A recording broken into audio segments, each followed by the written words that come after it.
to another video from the farm. Today we're doing a bit more work on our market garden and we're planting up 3 different sorts of veg that are all perfect for customers and perfect for the apocalypse.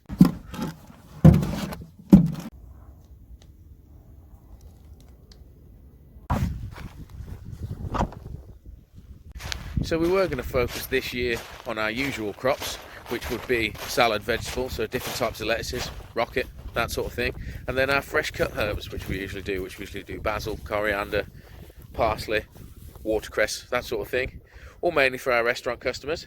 But because of this strange time we're all in, we've changed tack a week ago and I ordered all these different seeds, so we've got lots of root veg to grow through. So these beds would have been full of salad mix ideally. Probably we would have done some garlics and onions in these as well anyway. But yeah, last week dropped the hammer and ordered all our root veg because it's going to be perfect for if we have any kind of food shortages in the future, because this sort of things we'll be growing here are fairly foolproof. You can't really go wrong with them. Garlics that we've got there, as you can see, those are the ones that I've pulled out the bed that the rabbit completely nibbled away last year. So these have actually grown from basically nothing that was left over after last summer.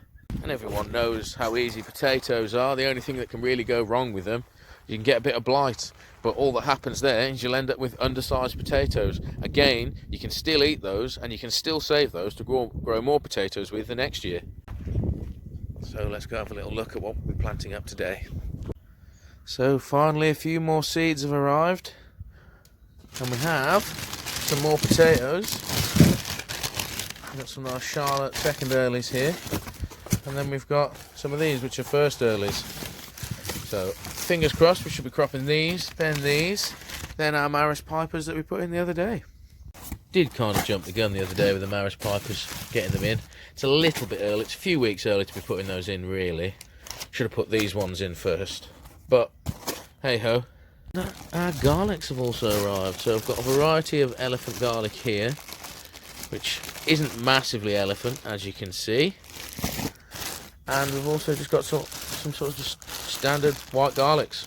Now the one that's a little bit special that's arrived are these things. Now these are Jerusalem artichokes. Now they're pretty good. They're a tuber that grows like a potato, and they're very full of carbohydrates, so pretty good survival food, as well as high-end restaurants do quite like these, and they also are good to sell at farmers markets as like in a pickled egg jar sort of thing, because these pickle extremely well like onions.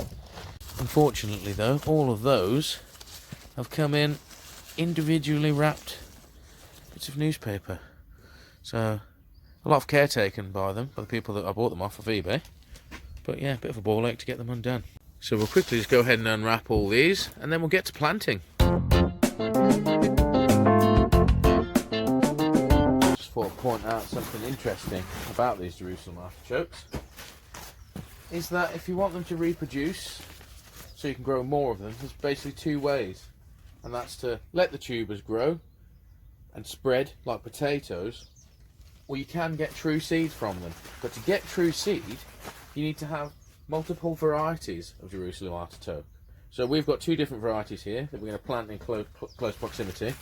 So hopefully the flowers will have some true seed in there that we can then plant way more of these next year from. If anyone knows why that is, that you need 2 different varieties of this, and the same with blueberries to get them to pollinate, leave a comment below, let us all know.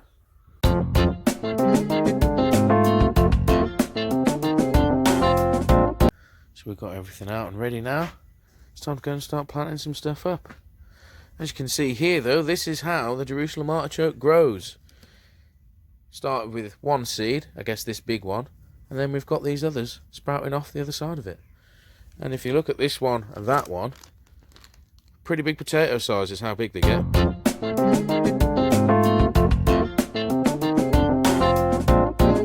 So first on the list then, putting the rest of our potatoes.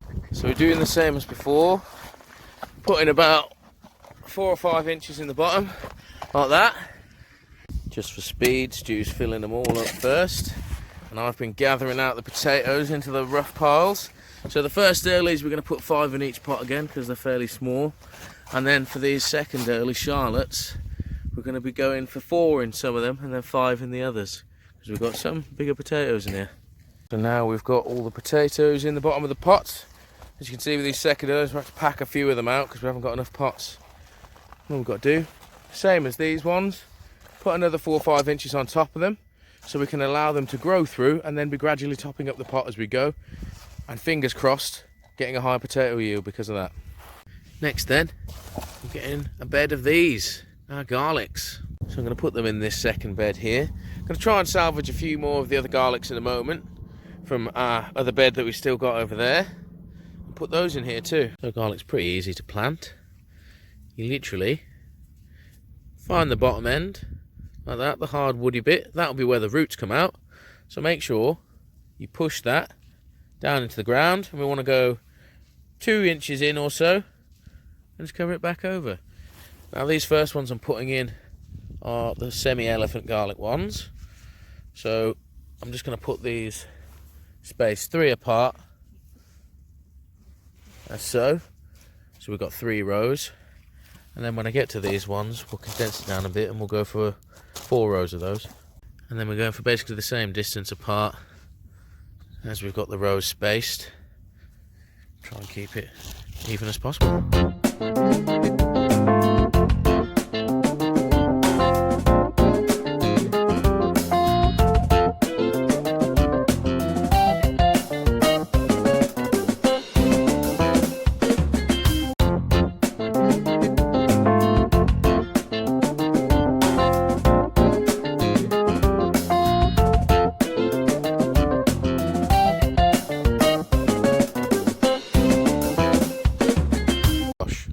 Two rows of garlics in and you wouldn't even tell it's been planted yet, would you, until they start sprouting. Got this tiny gap, as you can see there, didn't fill those few holes, and got to here with the replanted garlics. So we've got a little gap to fill. However, managed to salvage quite a few of these from that bed over there, just before I go and rake it over, get all the weeds out, because that's where we're going to plant the Jerusalem artichokes. So this bed is almost ready to go. We just need to top it up with a layer of compost, similar in depth to how we did these beds basically. And then yeah, as you can see, we still need to weed this one out, rake it over, take out the little bale strings, and then do the same, put another layer of compost over the top.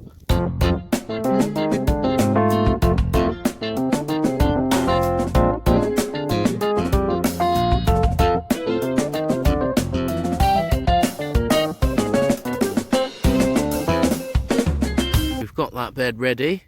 Now it's time to plant up some Jerusalem artichokes. As I said before, we've got 2 different types, so hopefully they'll cross-pollinate and we'll get some seed. So in the one bed then, we're going to put Stampede Jerusalem artichokes, and then in the other bed, right next to it, we're going to put a Fuchsia. Now these grow around 1 metre tall or so. They're a nice flowering plant actually as well. They look a bit like between a sunflower and a daisy. But we're going to plant these in a very similar way into which we would do a potato. So as you can see, I've just done 6-inch deep or so hole there. Push that to the bottom, covering back up. Now I'm going to do a row of 3 of these, like that. And then we'll continue that all the way down until we run out of this type. Halfway done. Got all the Stampede type in. We're on to the Fuchsia now. Done a little double trench there so I know that that's a foot gap between the 2 different types starting. Now I'm going to end up finishing this bed, I think. I might end up with a few of these extra to put in there, but fingers crossed we don't, so then we don't have to finish this bed off today. So we've got them done. So yeah, we've now got potatoes, Jerusalem artichokes, raspberries over there, we've got blueberries here, we've got rhubarb going, we've already got some garlic. And then yeah, we've got the new garlics we put in. So we've got quite a lot of stuff going now. One last task then. Let's give everything a quick water. So quickly just giving everything a good soaking. Got all the beds nicely damp now. Fingers crossed this gives everything a nice good start. Plenty more to do in the market garden though. We've got this bed to weed out and then plant up with our onions. Well, some of them when they finally arrive. We'll probably put the rest of them in those beds over there. Then we've got 30 more raspberry canes to go in, and we've still got loads of beds to build in here. So I hope you enjoyed this video from the farm on planting up Jerusalem artichokes, garlics and a few more potatoes. If you did and you're interested in seeing how more of our market garden goes in, don't forget to give it a like below, and if you're not already a subscriber, please do so. Until next time, bye bye.